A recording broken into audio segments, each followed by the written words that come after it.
கர்த்தருடைய பரிசுத்த நாமம் மகிமைப்படுவதாக.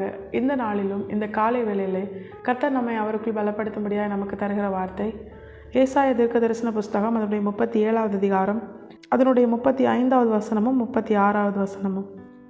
என் நிமித்தமும் என் தாசனாகிய தாவீது நிமித்தமும் நான் இந்த நகரத்தை ரட்சிக்கும்படிக்கு இதற்கு ஆதரவாக இருப்பேன் என்பதை கர்த்தர் உரைக்கிறார் என்று சொல்லி அனுப்பினான். அப்பொழுது கர்த்தருடைய தூதன் புறப்பட்டு அசிரியாவின் பாளையத்தில் 195,000 பேரை சங்கரித்தான்.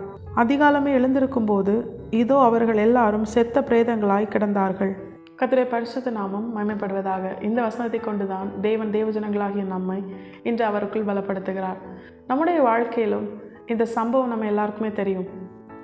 அசீரியா ராஜாவாகிய சனகரிப் யூதேயா தேசத்தையும் எருசலேமையும் கைப்பற்றும்படியாய் அதற்கு விரோதமாய் யுத்தம் செய்ய புறப்பட்டான். யுத்தம் செய்வதற்கு முன்பதாகவே தேவனுடைய ஜனமாகிய தாவீதின் வம்சத்திலே வந்த அந்த யூதா தேசத்தை ஆட்சி செய்த எசேக்கியா ராஜாவினுடைய இருதயத்தை கலங்க பண்ணும்படியாய் அவனை பயப்படுத்தும்படியாய் தன்னுடைய ஊழியக்காரனாகிய ரப்சாகையை அனுப்பி சனகரிப் அநேக வார்த்தைகளை அவனை பயமுறுத்தும்படியாய் எசேக்கியா ராஜாவை பயமுறுத்தும்படியாக அநேக வார்த்தைகளை அவன் என்ன பண்ணுறான், அவன் சொல்லி அனுப்புகிறான். அநேக நிருபங்களை அனுப்புகிறான் பயப்படுத்தும்படியாகவே, அவர்களுடைய இருதயத்தை கலங்க பண்ணும்படியாகவே. அப்படி அவங்க கலங்கிட்டாங்கன்னா அவங்களால யுத்தத்தில் நிற்க முடியாது அப்படின்னு நினச்சவன் என்ன பண்ணுறான், அநேக காரியங்களை சொல்கிறான். எசேக்கியா ராஜா என்ன பண்ணுறாரு, அந்த நிருபங்கள் எல்லாவற்றையும் தேவ சமூகத்தில் கொண்டு வந்து தேவனுக்கு முன்பாக அதை விரித்து வைத்து கர்த்தரை நோக்கி அவர் ஜெபிக்கிறாரு. அப்படி அவர் ஜெபித்ததற்கு கர்த்தர் தன்னுடைய ஊழியக்காரனாகிய ஏசாயாவை கொண்டு சொல்லி அனுப்பின பதில்தான் இந்த பதில். எசேக்கியா ராஜா தேவ சமூகத்தில் வந்து எல்லாம் சொன்ன உடனே முதலாவது கர்த்தர் செய்த காரியம் என்ன தெரியுமா, அவனுக்கான வார்த்தையை, அவனை பலப்படுத்தும் வார்த்தையை அவனுக்கு கொடுக்கிறார். தேவஜனங்களாகிய நம்முடைய வாழ்க்கையிலும் இந்த காரியம்தான் நமக்கும் நடக்கிறது. சத்ரு எவனை விழுங்கலாம் என்று வகை தேடி சுற்றி திரிகிறான். அதனால தான் நமக்கு அநேக பிரச்சனைகள். தேவ ஜனங்களை அவன் என்ன பண்ண மாட்டான், சும்மாவே இருக்க விட மாட்டான். எந்த ஒரு சூழ்நிலையாவது தேவ ஜனங்களுக்கு ஒரு துன்பத்தையும் ஒரு பிரச்சனையும் நெருக்கத்தையும் கொடுக்கும்படியாகவே அவன் என்ன பண்ணுவான், அநேக காரியங்களை செய்வான், அநேக மனிதர்களை எழுப்பி விடுவான். தேவ ஜனங்களுடைய சமாதானத்தை கெடுப்பது தான் சத்ருவின் நோக்கம். இந்த சனகரிப் என்ன பண்ணுறான், எசேக்கியா ராஜாவினுடைய இருதயத்தை முதலாவது கலங்க பண்ணும்படியாய், தேவன் பேரில் எசேக்கியா ராஜா வைத்திருந்த விசுவாசத்தை அவமாக்கும்படியாய், அதை இல்லாமல் போக பண்ணும்படியாக அவன் நிறைய வார்த்தைகளை பேசுகிறான். அதுக்கு நிறைய எக்ஸாம்பிளை சொல்கிறான். அப்படி இந்த வார்த்தைகளெல்லாம் கேட்டு கலங்கி போய் எசேக்கியா ராஜா தேவ சமூகத்தில் வந்து அவன் கொடுத்த அந்த நிருபத்தை விரித்து வைத்து தேவனிடத்தில் ஜெபிக்கும் பொழுது கர்த்தர் செய்த முதல் காரியம், அவனுக்கான வார்த்தையை, எசேக்கியா ராஜாவை பலப்படுத்தும்படியான வார்த்தைகளை கர்த்தர் கொடுத்தார். இதுதான் தேவ ஜனங்களாகிய நாமும் அறிந்திருக்க வேண்டிய ஒரு பிரதானமான காரியம். தேவ சமூகத்திலிருந்து நாம் பெற்றுக்கொள்ளுகிற வார்த்தை நம்முடைய வாழ்க்கையிலும் அநேக பிரச்சனைகள், அநேக சூழ்நிலைகள், நாம் கடந்து வந்த இவ்வளவு நாட்களில் பிறந்ததுலேருந்து இந்த நிமிஷம் வரைக்கும் நம்ம பார்த்தோம்னா அநேக பிரச்சனைகள், போராட்டங்கள் நம்மை நெருக்கும் போதெல்லாம் கர்த்தரிடத்துலேருந்து நமக்கு ஒரு வார்த்தை தேவன் நமக்கு தந்திருப்பார். அவருடைய சமூகத்திலேருந்து வேதத்தை வாசிக்கும் பொழுது, ஜெபிக்கும் பொழுது, வசனங்களை கேட்கும் பொழுது, தேவ சமூகத்தில் போய் ஆராதிக்கும் பொழுது அந்த வார்த்தை தான் இன்று வரைக்கும் நம்மை வாழச் செய்கிறது. ஆனால் ஆண்டவர் இந்த நாளில் இன்னொரு முக்கியமான காரியத்தை நமக்கு தெரியப்படுத்துகிறாரு. தேவ சமூகத்திலேருந்து தேவ ஜனங்கள் பெற்றுக்கொள்கிற ஒவ்வொரு வார்த்தையும் எவ்வளவு முக்கியமானது தெரியுமா? அதை தான் இந்த 2 வசனங்களும் நமக்கு காண்பித்து தருகிறது. எசேக்கியா ராஜாவுக்கு தேவனால் கொடுக்கப்பட்ட வார்த்தை எப்பொழுது அவன் பெற்றுக்கொண்டானோ அதனுடைய அடுத்த வசனத்திலேருந்து நம்ம என்ன பார்க்குறோம், அந்த வார்த்தையை நிறைவேற்ற, கர்த்தர் எசேக்கியாவுக்கு கொடுத்த வார்த்தையை நிறைவேற்ற தேவ சமூகத்திலிருந்து ஒரு தூதன் புறப்பட்டான். அது எதை உணர்த்துகிறது?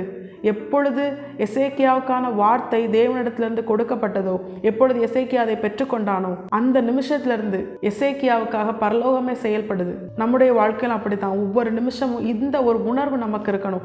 அப்பொழுது தான் தேவனிடத்திலிருந்து பெற்றுக்கொள்கிற வார்த்தையை நம்ம என்ன பண்ண மாட்டோம், ஏனோ தானோன்னு நம்ம விட்டு விட மாட்டோம். ஒரு காதில் கேட்டு இன்னொரு காதில் நம்ம விட்டு விடுகிற அப்படிப்பட்ட ஒரு பொல்லாத கிரியை நம்ம இடத்துல வெளிப்படாது.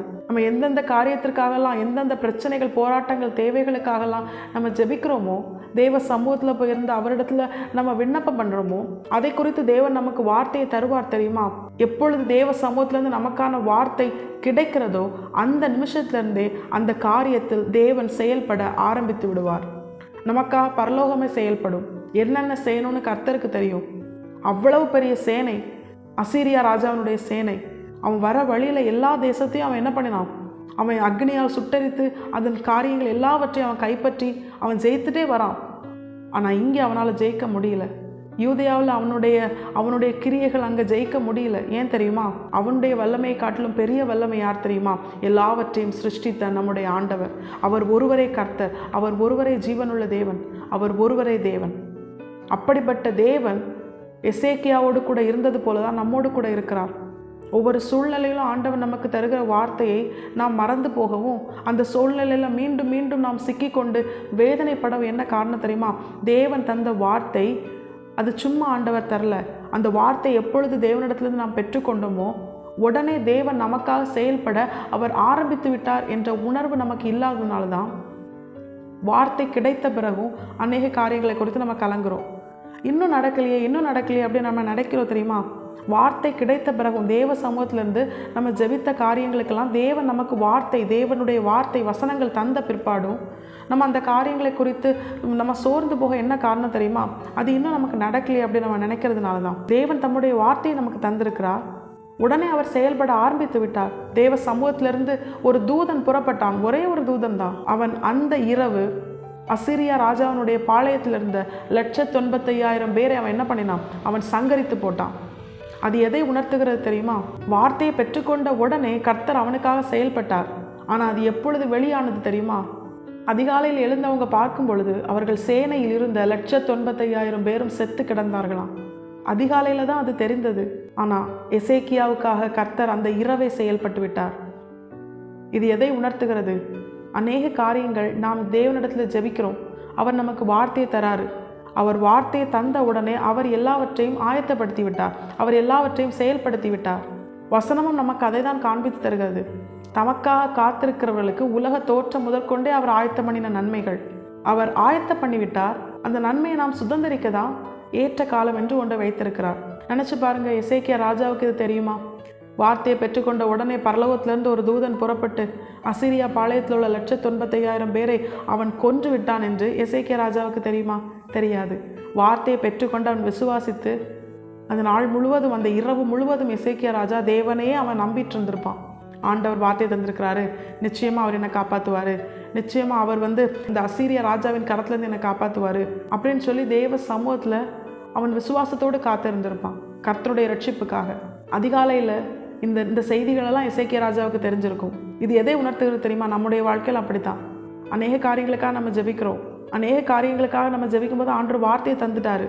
வார்த்தையை தந்த பிற்பாடும் தேவன் நமக்காக செய்கிற ஆயத்தங்கள், தேவன் நமக்காக செயல்படுகிற காரியங்கள் இன்னும் நமக்கு தெரியாமல் இருக்குது. நம்ம என்ன பண்ணுறோம்? வார்த்தையை பெற்றுக்கொண்டு விசுவாசத்தோடு காத்திருக்கிறோம். அந்த வார்த்தையின் முக்கியத்துவத்தை அறியாதவங்க தான் மீண்டும் மீண்டும் அந்த காரியத்துக்காக கவலைப்படுவாங்க. இந்த நாளில் அந்த வார்த்தையின் முக்கியத்துவத்தை தேவன் நமக்கு உணர்த்தி இருக்கிறார். வார்த்தை எப்பொழுது நமக்கு தரப்பட்டதோ தேவன் நமக்காக செயல்பட அவர் எழுந்தருளி விட்டார். பரலோகமே நமக்காக செயல்பட புறப்பட்டு விட்டது. அப்படி இருக்கும் பொழுது இன்னும் நான் அதை பெற்றுக்கொள்ளலையே, இன்னும் நான் அதை சுதந்திரிக்கலையே அப்படிங்கிற கேள்வி நமக்குள்ள எழும்பிச்சுன்னா அதுக்கான பதில் தான், அவர்கள் அதிகாலையில் எழுந்து பார்த்தபோது சத்துருக்கள் விழுந்ததையும் எசேக்கியா ராஜாவுக்கு கர்த்தர் ஜெயத்தை கொடுத்ததையும் அறிந்து கொண்டார்கள். நம்முடைய வாழ்க்கையிலும் அதற்கென தேவன் வைத்திருக்கிற அந்த ஏற்ற காலம், அந்த குறித்த காலம், அந்த காலம் வரும் பொழுதுதான் தேவன் நமக்கு வார்த்தையை தந்துவிட்டு அவர் எழுந்தருளி நமக்காக செயல்பட்டார் தெரியுமா? நமக்காக ஆயத்தம் பண்ணினார் தெரியுமா? நமக்காக சத்ருவோடு அவர் யுத்தம் பண்ணினார் தெரியுமா?